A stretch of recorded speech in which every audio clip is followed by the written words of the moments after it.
స్వామి వివేకానంద కలలు కన్న దేశము నిర్మాణం అవుతుంది. ఇది మనం కార్యకర్తలుగా గుర్తుంచుకోవాల్సిన విషయం. దానితో పాటు స్వామీజీ ఈ దేశంలో అంతరాలు ఏవైతే ఉన్నాయో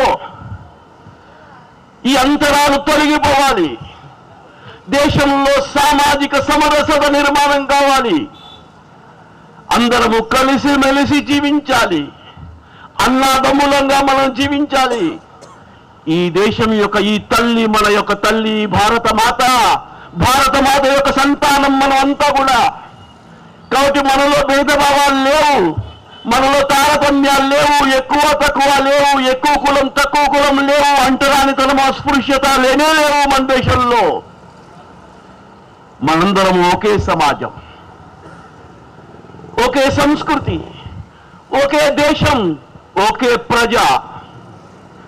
కాబట్టి మనందరం అన్నదమ్ములుగా జీవించాలి. భేదభావాలు మర్చిపోవాలి.